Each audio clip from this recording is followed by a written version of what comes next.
Somos luz, somos fuego y vamos a encender el mundo.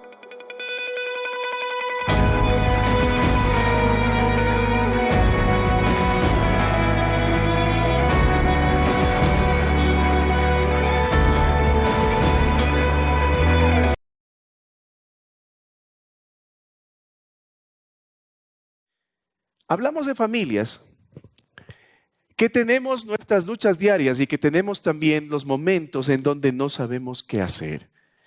La Biblia nos muestra varias familias que han sido normales, familias que han tenido sus inconvenientes y sus luchas, familias auténticas, quiere decir familias transparentes con lo que somos. A veces en el mundo cristiano pretendemos nosotros movernos como unas familias en donde no pasa absolutamente nada, donde mi Dios y yo caminamos por el prado y siempre estamos felices. Y sabe, no siempre estamos felices. A veces suceden cosas, a veces suceden situaciones que en realidad alteran la manera normal de hacer las cosas. El Instituto Nacional de Estadísticas y Censos, INEC, sacó una estadística súper interesante antes de la pandemia. Y esta estadística decía que 7 de cada 100 padres en el Ecuador buscan dedicar tiempo para sus hijos.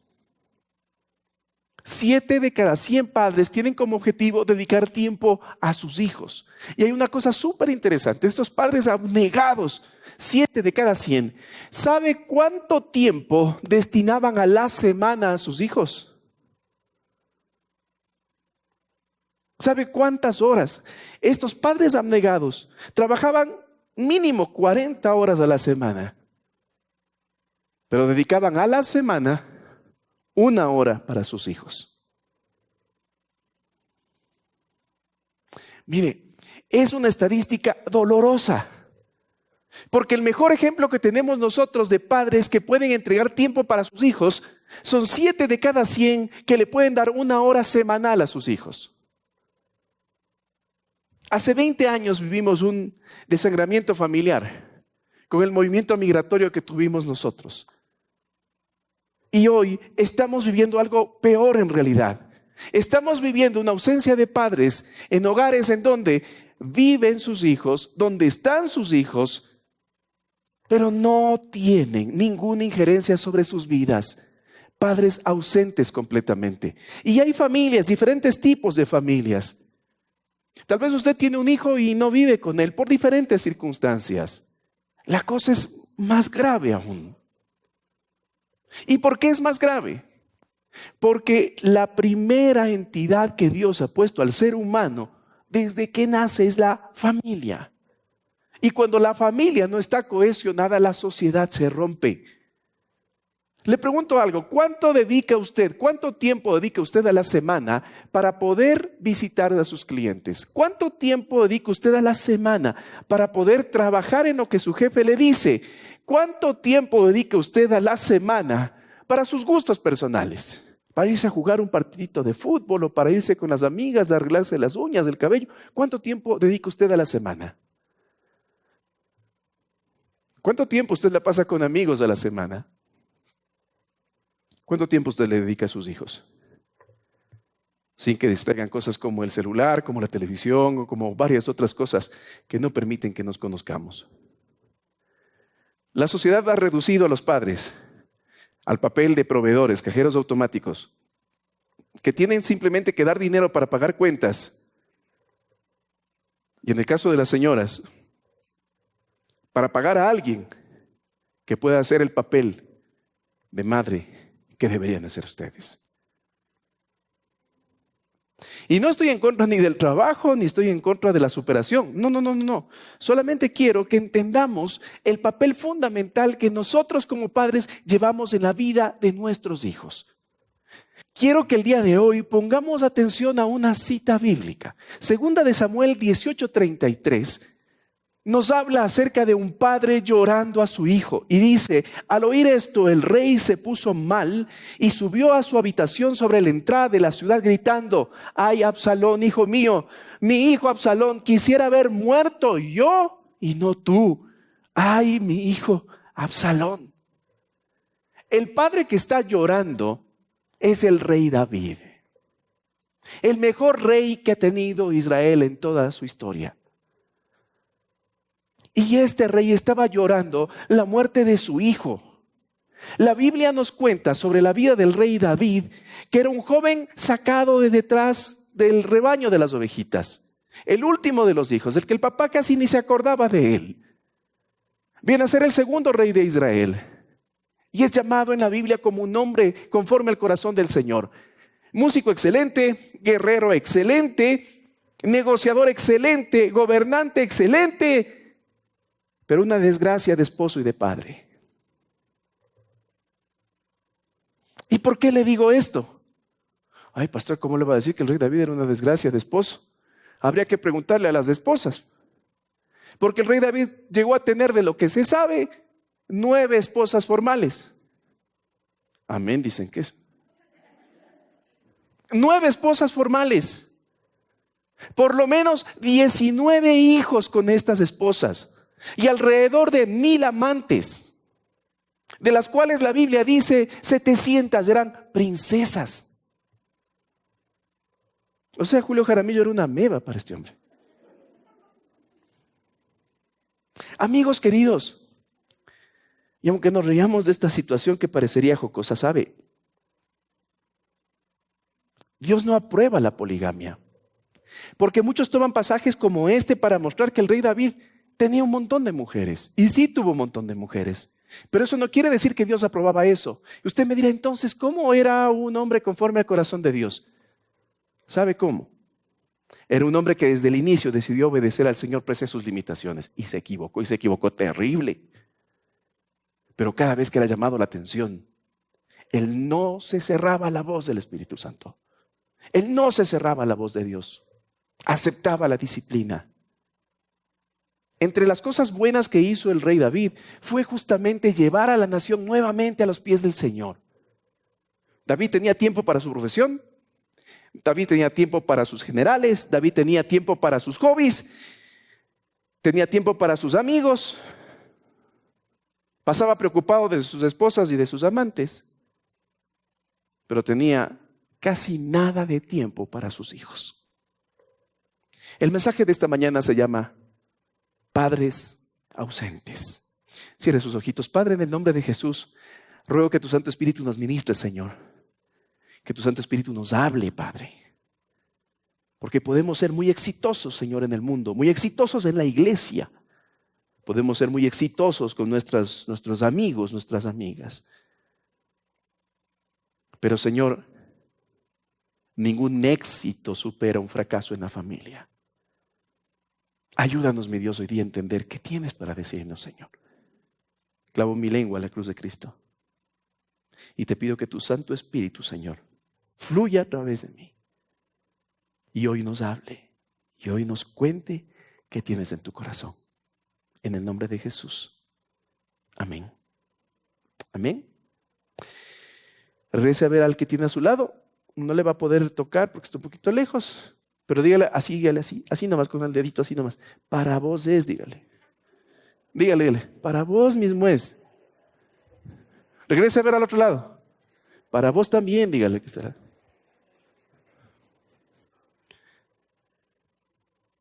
¿A qué llamamos padres ausentes? Padres ausentes llamamos justamente a padre o madre que existen, pero permanecen ausentes de la vida de sus hijos. Su abandono abre profundas heridas en su aspecto emocional y también afectivo. Algunos ejemplos de padres ausentes. Padres desconocidos, por ejemplo. Usted tiene un padre ausente, una madre ausente cuando usted no conoció a su progenitor, cuando no conoció a su madre. Hay otros tipos también. Hay otro tipo de padre ausente que es el padre desaparecido, al que se le vio salir y nunca más se le volvió a entrar. El que se fue a comprar el pan y todavía no vuelve. Existe otro tipo de padres, padres involuntarios, padres que no quisieron ser padres y se desaparecieron de la vida de sus hijos. Y la última categoría me parece que es la más amplia. Padres inmaduros, padres quienes lamentablemente no quieren tomar responsabilidades de adultos y quieren seguir jugando a los adolescentes aunque tengan hijos. Padres ausentes, así le llama la psicología. Personas que están presentes, a veces en casa mismo, pero ausentes de la vida de sus hijos. Y de esos hay muchos. Vamos con el primer punto, padres sin tiempo. Padres sin tiempo se llama el primer punto. La labor de David en el trono era espectacular. David era reconocido como el mejor rey que ha tenido Israel. El mayor logro de David es haber primero consolidado el reino del norte con el del sur, haberlos juntados y haber hecho una sola nación, Israel, nación fuerte, unida, que se convirtió después en una nación poderosa, que logró acuerdos de paz con sus pueblos vecinos con los que había tenido problemas. David era un guerrero que derrotó a ejércitos. Muchos lo recuerdan por David y Goliat, pero no solamente tuvo ese capítulo, tuvo varios otros más. David recuperó el arca del pacto, ese símbolo de la presencia del Señor, y lo trajo de vuelta otra vez al pueblo de Dios. Y cuando eso hizo, significaba que la presencia de Dios retornaba. Él inició la construcción del templo de Jerusalén y le entregó prácticamente los planos para que su hijo Salomón lo concluyera. David, la figura pública del momento, era alguien extremadamente popular. Verá, ¿qué día salimos? El viernes salimos, ¿no? El viernes salimos al centro comercial. Teníamos que hacer una compra, salimos. Entonces yo bajo el vidrio porque era un desbarajuste tratar de parquear en el centro comercial. Bajo el vidrio y un señor también baja el vidrio, ¿no? Y nos quedamos viendo los dos. Esteban, ¿cómo te va? Y yo, ¿cómo le va? No sé quién sería.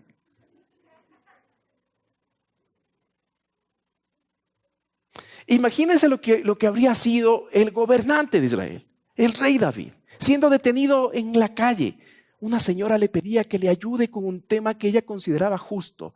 Y en 2 de Samuel 14:17, las palabras de esta señora me dejan sonando la cabeza. Dice, su majestad, le decía a David, su majestad me hará descansar porque su majestad es como un ángel de Dios.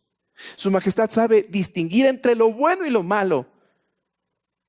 Y el Señor su Dios lo acompaña.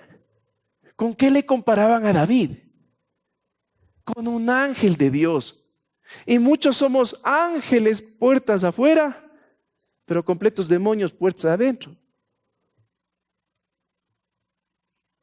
Qué lindo que ha de ser casarse con el pastor y vivir en la casa. Tendré que preguntarle a mi señora. Somos una familia auténtica, como todos.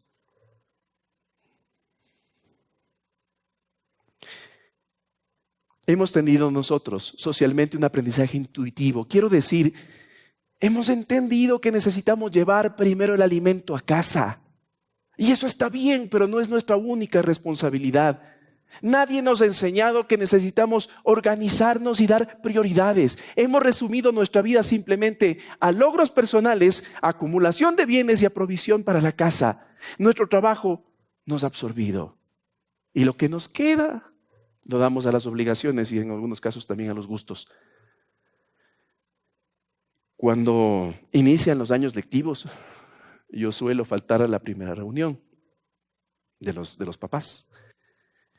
Porque cuando asisto a la primera reunión termino de presidente del grado. Entonces estos últimos años he faltado. Y no me van a creer. Me mandaron un oficio designándome como presidente del grado en ausencia. Y cuando estábamos en presencial, los niños tenían alguna cosa que hacer y nos organizábamos con los papás, nos organizábamos con mi esposa y llevábamos alguna cosa para hacer y siempre hacíamos eso. Pero había una persona a la que siempre le invitábamos y le decíamos, mira, nos hemos repartido así los papás, ayúdanos con esto. Y dice, yo no puedo, es que yo trabajo. O sea, como que nosotros fuésemos un montón de vagos que pasamos viendo qué hacer. Todos trabajamos, le decía ella. Todos trabajamos. Y todos nos damos tiempo para nuestros hijos. Mire,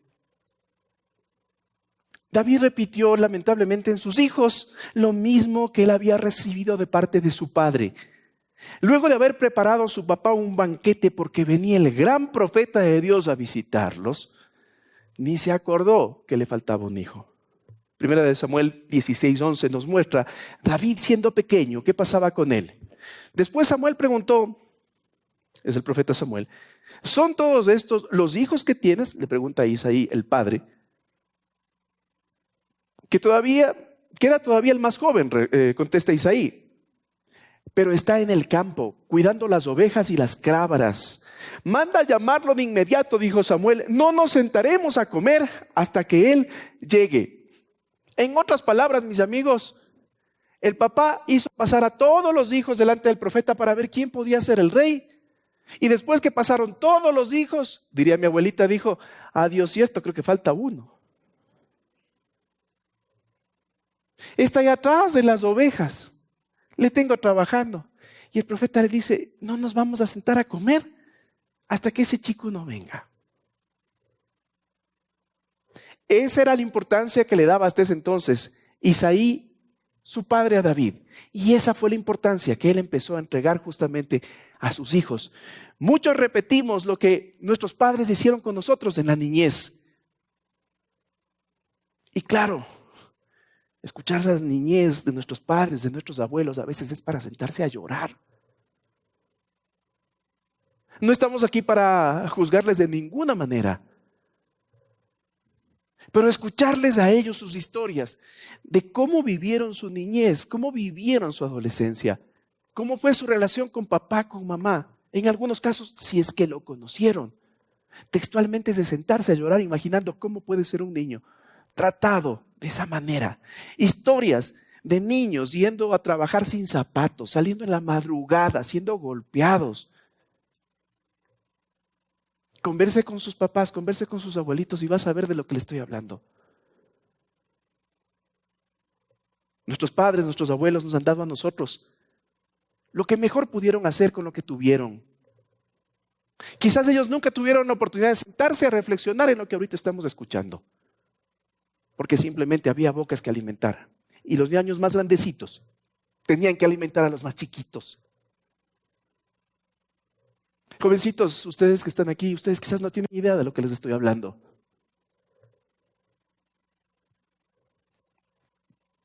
Y quizás sus papás o sus abuelitos, si es que pudieron ir a la escuela, tenían que llegar a sacarse los zapatos para ir descalzos a trabajar, porque los zapatos se debían cuidar, porque debían heredar un montón de hermanos.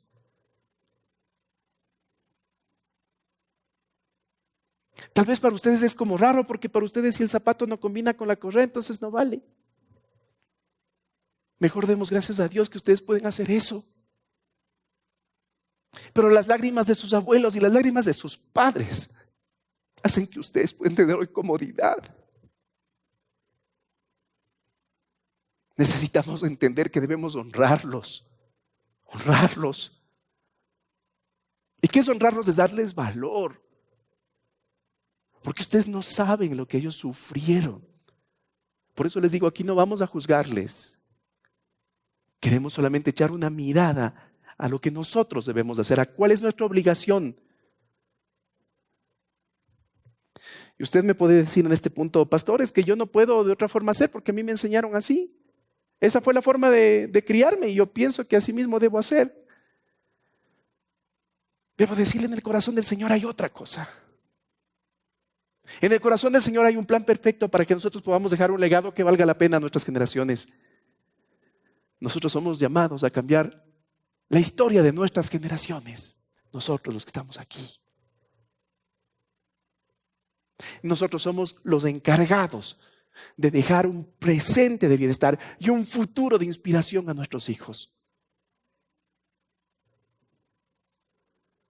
El amor se manifiesta en el tiempo que damos a nuestros hijos. Ayúdenme con esa proyección. El amor se manifiesta en el tiempo que damos a nuestros hijos y en la influencia que logramos en ellos ser.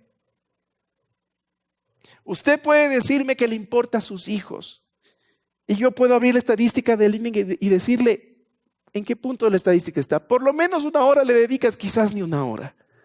Quizás en algunos casos. El amor se manifiesta en tiempo y en la influencia que puede ser en ellos. Cuando hay chicos que dicen, es que yo quiero ser como Bruno Mars. Yo digo, ¿qué papá tiene este guagua? El niño tendría que decir, yo quiero ser como mi papá. ¿Sí están aquí? ¿No están enojados? No. Vamos al punto 2. Padres sin autoridad. Padres sin autoridad. ¿Qué quiere decir esto? Volvamos otra vez la mirada al rey David. Hay 2 momentos en la vida del rey David donde evidencia total falta de autoridad en sus 2 hijos. Su primer hijo, de nombre Amón, llega a fijarse en una media hermana. David tuvo otros hijos con una princesa egipcia llamada Maca. Dice la historia bíblica que eran 2 jóvenes hermosos, Absalón y Tamar, los hijos. Amón, que era el medio hermano, se fija en Tamar, en una jovencita. Le conversa a un amigo y le dice, es que estoy enamorado de mi media hermana. Y este le dice, hazte el enfermo. Acuéstate en la cama y dile a tu papá que le mande a tu hermana para que te atienda. En efecto, eso es lo que hace. Y cuando llega la niña, él la viola. Y después de eso surgen un montón de situaciones muy complicadas.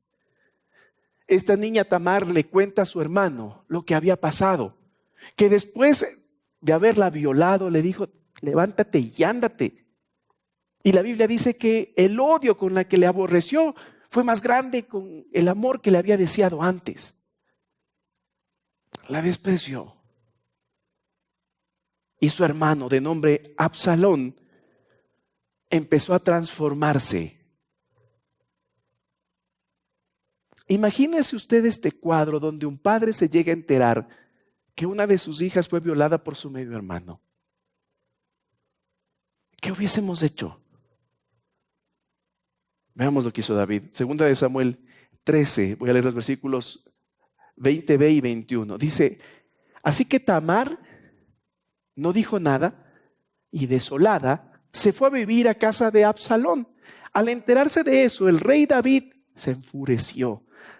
Sin embargo, lea conmigo, no quiso castigar a su hijo Amón. ¿Por qué?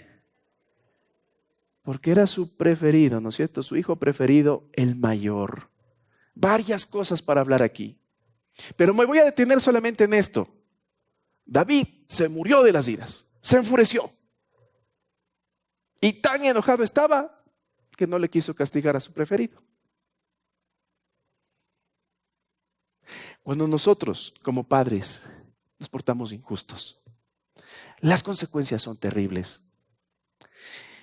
Y yo me pongo a pensar y digo, ¿por qué no le quiso castigar David a su hijo Amón, que había violado a su media hermana? ¿Por qué? Porque no tenía cara para hacerlo.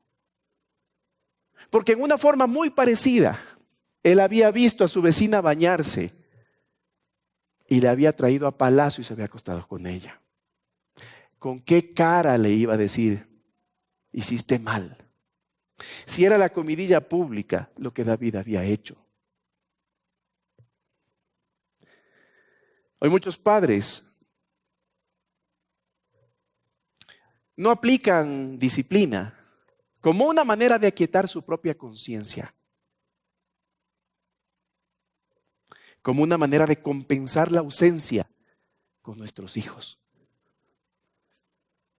Entonces, como yo no estoy presente en la vida de ellos y el niño se porta mal criado, ¿qué le voy a estar castigando? Pobrecito.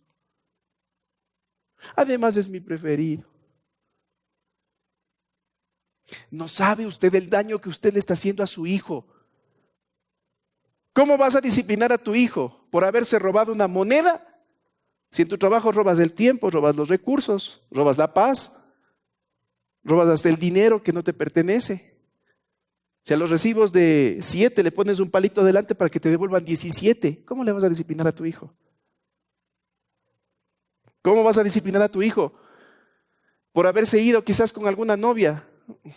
Si cada vez que puedes también te pegas tus escapadas, Dios sabe con quién. ¿Cómo vas a pedir a tu hijo que te obedezca si tú no eres capaz de obedecer al Señor? 2 años Absalón pasa así, llenando su corazón de coraje, de iras, hasta que en una fiesta que realizaban, decide y hace todo un plan para matar a quien violó a su hermana. Y efectivamente lo consigue.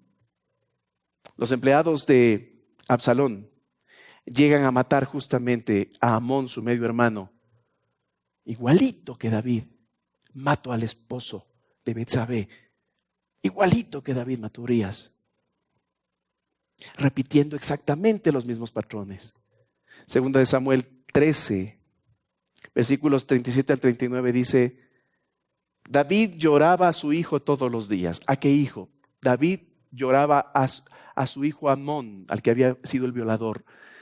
Absalón se refugió donde Talmai, hijo de Amiud, rey de Gesur. Ese era el abuelo de él. O sea, el hijito que mató a su hermano corrió a refugiarse donde el abuelito.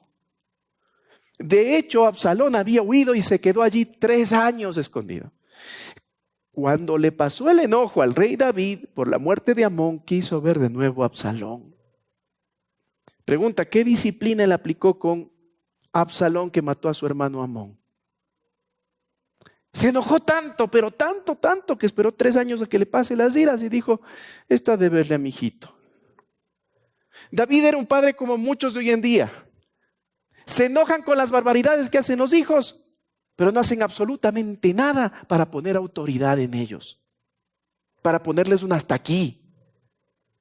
Es que el Señor es amor y misericordia. Sí, pero también es justicia y firmeza. El pasado le perseguía a David. Su otro hijo solucionó el problema matando a su medio hermano, así como David mató a Urías después de haber pecado con Betsabé. Es que padres permisivos se convierten en alcahuetes de las travesuras de sus hijos. Y le voy a contar algo que es textual, pero así textual. Conversando con una persona, hablando justamente de un tema de sus hijos, que pasaba no sé qué, y que su hijo había hecho no sé qué. Bueno, conversando. Le entró la llamada. ¿Aló, mijito? ¿Qué pasó? Si estás bien, ya papito, no te preocupes. Ya voy para allá. Ahorita, no te preocupes. Dile que no se mueva. Yo le pago, no te preocupes. Yo, ¿qué pasó? Nada, dice pastor. Verá, lo que pasa es que mi hijito le han chocado. Chuse, sí está bien. Sí está bien, dice. Sino que como estaba en una fiesta, los amigos le han cogido del cuello, le han apretado que abra la boca y le han metido un poco de trago. Y como han estado jugando ahí, ha salido un poco María oliendo a trago. Y todos piensan que está chumado y que él le ha chocado. Alcahuetes de los hijos. ¿Conocen a alguien así? Yo también, pero no le queden viendo.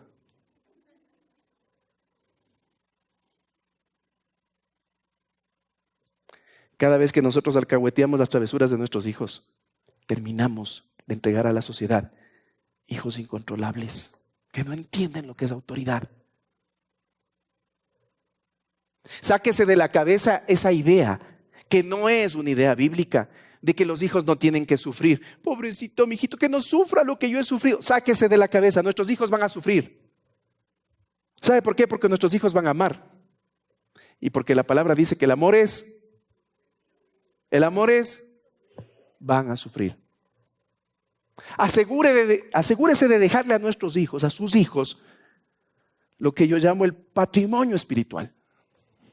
¿Y qué es el patrimonio espiritual? Es toda esa carga de ejemplo que en los tiempos difíciles le hagan volver a Dios.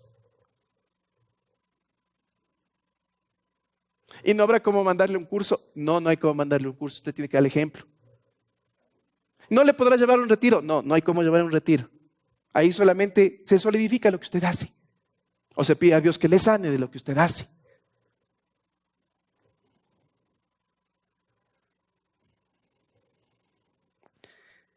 El lamento que tuvo David frente a la muerte de su hijo Amón fue: yo quisiera estar allí. Y muchos padres hacen exactamente lo mismo. Yo quisiera ser el que le lleven preso, no a mi hijito. A mí llévenme, mi hijito no tiene.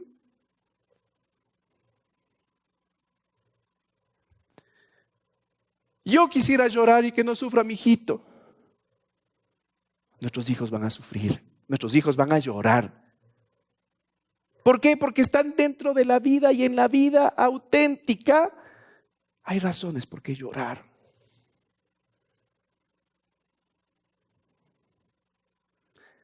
Los hijos son seres independientes finalmente. Porque muchos pueden pensar que los errores de los hijos son culpa de nosotros los padres, y no es así. Muchachos, ustedes son seres independientes. Jovencitos, ustedes son seres independientes. Nosotros les daremos las armas, el legado, ese patrimonio espiritual para que ustedes puedan defenderse. Pero las decisiones las toman ustedes, y ustedes sufrirán las consecuencias. Ustedes llevarán los aplausos de haber hecho bien o las consecuencias de haber decidido mal. Nosotros estaremos allí para poder sostener sus brazos. Pero cuando actúen mal, van a sufrir.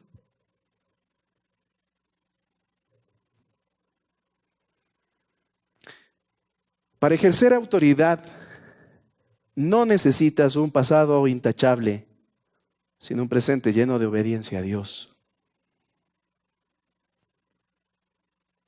David no podía corregir a sus hijos porque seguían sus andanzas. Usted no necesita borrar todo su pasado para que sus hijos le obedezcan o para corregir a sus hijos. Lo que usted necesita es hoy, ser obediente con Dios, y lo demás déjele al Señor. El Señor le dará poder para influenciar en la vida de sus hijos. Pero para que eso pase necesita un presente lleno de obediencia. Y cuando digo lleno es todo. Pero es que, pastor, ¿será malo esta cosa? Pregúntele al Señor, y si el Señor le hace ver que no debe estar allí, no debe estar allí nomás. Pero es que quiero a dos. Tendrá que dejar a la de repuesto y arreglar las cosas con su mujer. Pero es que, pastor, es que lo que pasa es que ella no le quiere a mi mamita porque mi mamita viene a ayudarnos. Tendrá que cortar cordón umbilical con mamita para que usted pueda hacer y tener una vida llena de obediencia a Dios. Eso no quiere decir que no honremos a nuestros padres. Los vamos a honrar, sí. Pero hay una consecuencia de los padres ausentes. Vamos al tercer punto. Padres que cambian la historia. Chris Gardner es un hombre en quien se inspiró la película En busca de la felicidad. Es la historia de él, la historia real de él con su hijo. Esa imagen, no sé si ustedes recuerdan. Es una historia real. Él fue abandonado por su esposa porque estaba económicamente mal. Y con su hijo, entre los dos luchaban para salir adelante. Es una historia real, insisto. El padre llevaba a su hijo a todos lados, llenando su vida de enseñanzas y de inspiración. ¿Cuántos han visto esa película? Yo digo que Will Smith les llevaba a su hijo como las señoras que salen con sus ventitas, nos llevan a sus niños. Así. Mire, lo que pocos saben es que Chris Gardner, el de la vida real, es un hombre quien nunca conoció a Thomas Turner, aunque vivía a pocos kilómetros de donde él vivía. Thomas Turner era su papá. Él nunca llegó a tener contacto con él. Pero fue Chris Gardner quien dijo: yo voy a cambiar la historia de mis generaciones y mi hijo no va a sufrir lo que yo sufrí. Mi hijo va a aprender de mí, no como a mí me tocó aprender de los amigos, del vecindario. ¿Cuánto afecta a un niño la ausencia de un padre? Los psicólogos dicen que el niño que no tiene un padre presente tiene una sensación de abandono, tiene una sensación de inestabilidad emocional, resentimiento con todos, inseguridad, desconfianza. Y estos son uno de las pocas cosas que pasan cuando un padre no está. La ausencia del padre como tal, en los hombres, incide en la manera de tomar decisiones. ¿Sabe por qué? Porque como el niño crece de mano de mamita, cuando es adulto, entre tomar un taxi o tomar un Uber, tiene que llamar a mamita, preguntar, mamita, ¿qué cogeré? Porque no hubo un padre que le enseñe a tomar decisiones. La ausencia de padres en las mujeres quizás hasta más fuerte, porque de adultas incide en sus relaciones afectivas. Se vuelven textualmente decididas a no perder al hombre que tienen enfrente, así sea un mosco con gafas. Pero mijita, vea, no, es que él es que... Pero mijita te pega, te engaña, no. Y hacen lo que sea para quedarse con esta persona, para que otra persona no les vuelva a rechazar. A veces las chicas no buscan un hombre que acompañe su vida, sino alguien que les haga sentir el afecto de papá que quizás nunca tuvieron. Y se aferran a esa persona.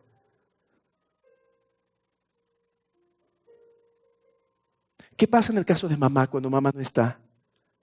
La ausencia de madre en los hijos afecta a las relaciones afectivas. Los hijos toman tres posturas. Cuando mamá no está, los hijos se convierten en totalmente sumisos a lo que una mujer les pueda decir. Y lo que digan, eso es. La segunda postura es, no me importa. Lo que me diga una mujer a mí. Nunca he necesitado una mujer para salir adelante.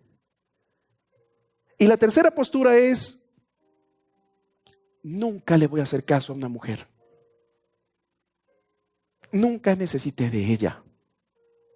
La ausencia de madre en las hijas, en cambio, crea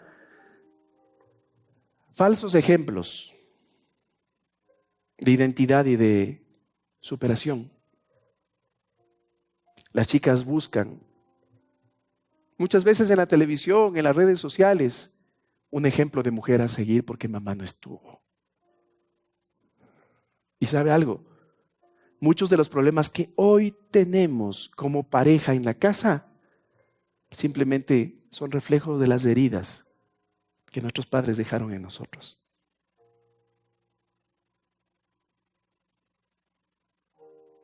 Simplemente es la forma como papá nos afectó, como mamá nos afectó. Pero la palabra del Señor me dice algo, porque hasta allí podríamos decir nosotros, la vida no vale nada. No. La palabra del Señor me dice algo. Proverbios 27 dice, los justos caminan con integridad, benditos son los hijos que siguen sus pasos. ¿Y qué es integridad? Integridad es hacer lo correcto donde nadie le ve. Y si usted es capaz de vivir una vida con integridad, benditos serán los hijos que pisen sobre sus pisadas. Y puede ser que usted venga de un hogar donde no conoció a papá, donde no conoció a mamá. Puede ser que usted haya sido rechazado por su papá, que no le hayan querido dar el apellido. Puede ser todo eso. Pero la palabra me dice que si usted se alinea con el Señor, sus hijos serán benditos. Puede ser que usted venga de un pasado de violencia con papá, un pasado de violencia con mamá. Quizás usted está sentado allí diciendo, pastor, es que usted no sabe las pisas que mi mamá me metía y las cosas que me hacía hacer desde chiquita. Pero hay algo que necesitamos para poder seguir avanzando en este camino de dejar pisadas y huellas firmes para nuestros hijos. Necesitamos perdonar.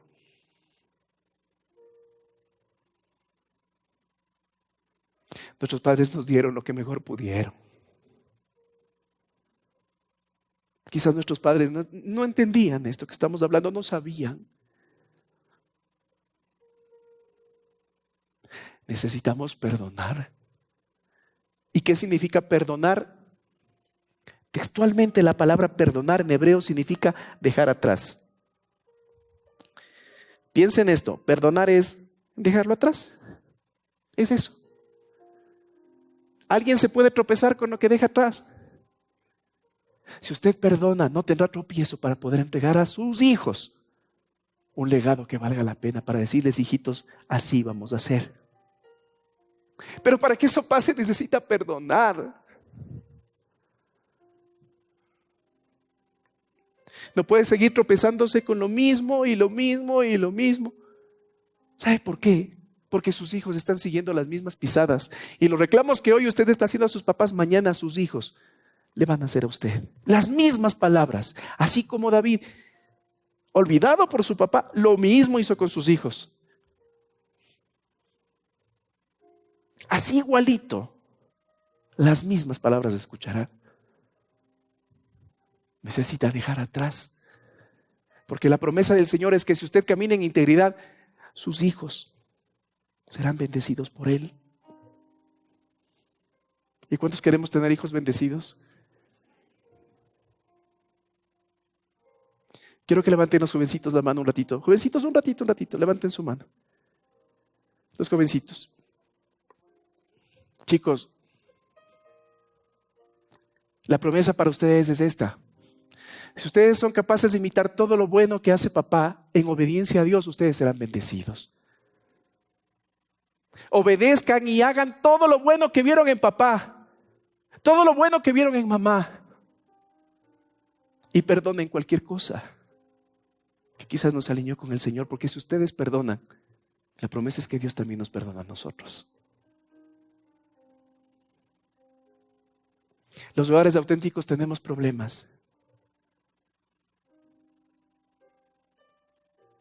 pero en esta mañana estamos decididos a entender qué hacemos ahora. Y ahora ya sabemos todo esto que pasó. ¿Qué hacemos ahora? En primer lugar, usted necesita sanar su relación con Dios. Un poco más adelante en la historia de David, Absalón termina muerto por los mismos generales de David, porque él quería quitarle el trono. Y el lamento de David es: ay, mi hijo, yo quisiera estar muerto y no tú. ¿Qué hacemos ahora? Lo primero que usted necesita es sanar su relación con Dios. Y para poder sanar la relación con Dios, usted necesita pasar tiempo con Dios. Tiempos a solas con Dios. ¿Cómo hago eso, pastor? Como les digo yo, como loquitos. Necesita 2 sillas. Pone aquí la una, usted se sienta en la otra y piensa que Jesús está sentado allí. Y dígale: Señor, me duele. Todavía me duele. Sé que tengo que perdonar, pero no sé cómo. Y dígale: Señor, me hace falta haber tenido un abrazo de mi papá. Me hace falta haber tenido una palabra de aliento de mi mamá. Y dígale: Jesús, yo pensé que no estabas cuando yo te necesitaba.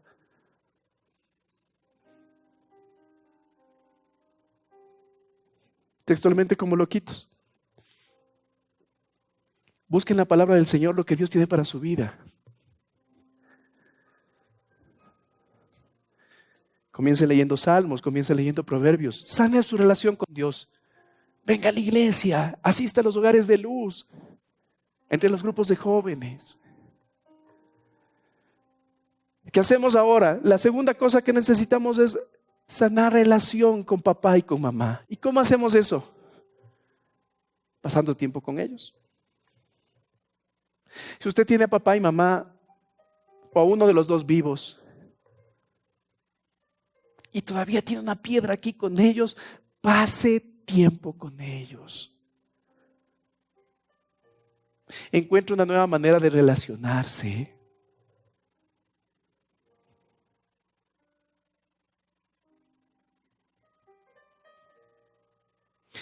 Si sus papás ya no están vivos, ¿sabe qué me tocó hacer alguna vez? Me tocó acompañar a alguien y así textualmente sostenerlo así mientras él le leía una carta en la tumba. porque no podía pararse de lo que lloraba.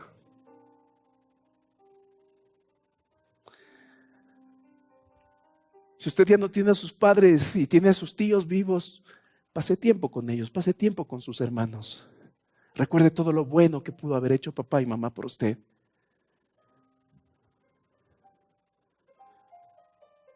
La tercera cosa, ¿qué podemos hacer ahora? Sane su relación con sus hijos y con sus nietos. ¿Y cómo se hace eso, pastor? Pase tiempo con sus hijos, pase tiempo con sus nietos. No una horita semanal, pase el tiempo que sea necesario. ¿Sabe? Muchas veces la restitución de los padres que son adultos no se da con los hijos, se da con los nietos.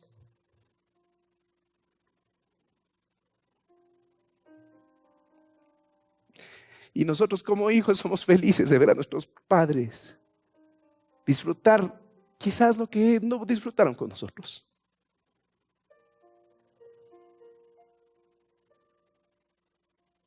Sane su relación con sus hijos y con sus nietos, pasando tiempo con ellos. Y usted dirá, ahí sentado, ahora qué chiste, yo que soy joven, y ahora con quién sano, aparte de Dios y los papás. ¿Sabe? Haga como el apóstol Pablo. Busque un Timoteo, que aunque no era su hijo biológico, él se encargó de ser su mentor. Usted jovencito, usted jovencita, no está llamado para irse a darse de panzazos con Don Sata, como les digo yo, no. Usted está llamado más bien para encaminar a sus amigos a conocer a un Dios vivo y verdadero, a hacer lo que hizo Pablo con un Timoteo.